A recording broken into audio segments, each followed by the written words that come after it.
इसका पूरा पूरा जवाब बीजेपी भारतीय जनता पार्टी को देना चाहिए, लेकिन आज उनके प्रवक्ता भी आपके शो में मौजूद नहीं है।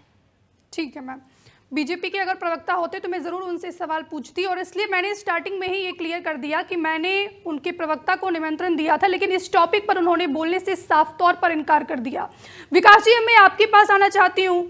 ये तो सच्चाई है ना कि अगर इतने वरिष्ठ आईपीएस अधिकारी अगर सुसाइड कर रहा है तो सवाल तो खड़े होंगे कि क्या एससी होना ही उनकी सबसे बड़ी गलती थी कि आज वो आत्महत्या के लिए मजबूर हो गए? देखिए, सबसे पहले तो बहुत ही संवेदनशील व्यक्ति ही। म्यूट है सर, आप अनम्यूट कर लीजिए। बोलिए सर। आ रही है अब मेरी आवाज आ रही है? आ रही है सर। देखिए, सबसे पहले तो मैं उनके परिवार को साहस मिले, ईश्वर से ये प्रार्थना करता हूं।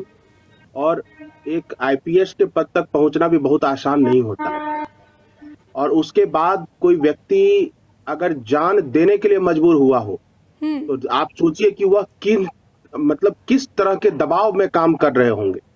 मैंने पढ़ा उनके बारे में कि उनके पिता अंतिम सांस ले रहे थे और तब उनको छुट्टी नहीं मिली।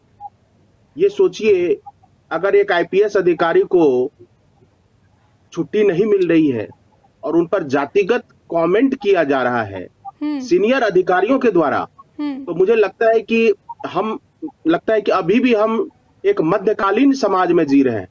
देश आधुनिक रास्ते की तरफ भले बढ़ रहा हो, लेकिन हमारा समाज लगता है उसी मध्यकालीन सोच और जकड़न में ग्रस्त है। जो उन्होंने अपनी 9 पेज की जो नोट लिखी है उसमें उन्होंने पूरे डिटेल बताया, एक एक अधिकारी का नाम लिया है जिसने उनके साथ गलत तरीके से व्यवहार किया और हर समय उनको नुकसान पहुंचाने की कोशिश की। ऐसे देखिए कि वो करें कि एक मनोज यादव जी का नाम ले रहे हैं, वो पूर्व डीजीपी थे मनोज यादव, और उन्होंने लिखा है नोट में कि वे अंबाला गए थे, दिवंगत जो पूरन कुमार जी, और वो पुलिस थाने में एक मंदिर में गए।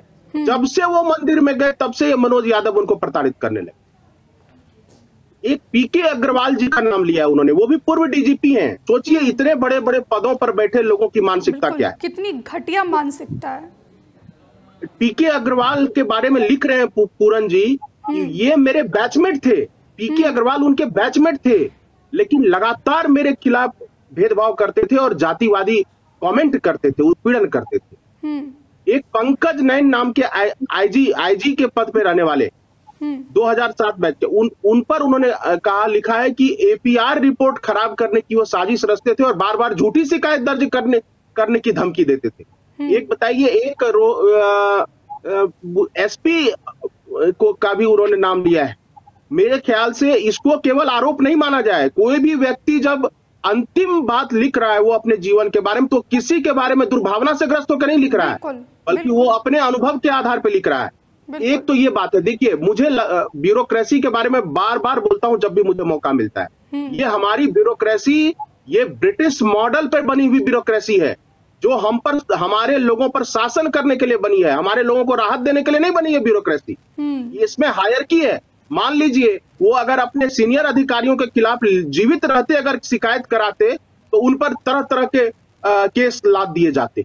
बिल्कुल बिल्कुल। तो अच्छा, अब उनकी जो पत्नी है वो कुछ बोल रही है, और ये द हिंदू ने भी इसको रिपोर्ट किया है, और वो कह रही हैं कि पहली बात तो जो एफआईआर है उसमें सारे जो भी एक्यूज्ड हैं उसका नाम दिया जाए, ये नहीं कि एज डिस्क्राइब्ड इन नोट, ये ना कहा जाए। ठीक है विकास जी, लेकिन यहाँ पर एक सवाल और है ना कि 7 अक्टूबर को उन्होंने सुसाइड किया और मेरे ख्याल से 3 दिन बीत गए, आज 10 तारीख है, अभी तक एक भी गिरफ्तारी भी नहीं हुई है, और इसलिए भी इसको लेकर कई सारे सवाल खड़े हो रहे हैं। सुनील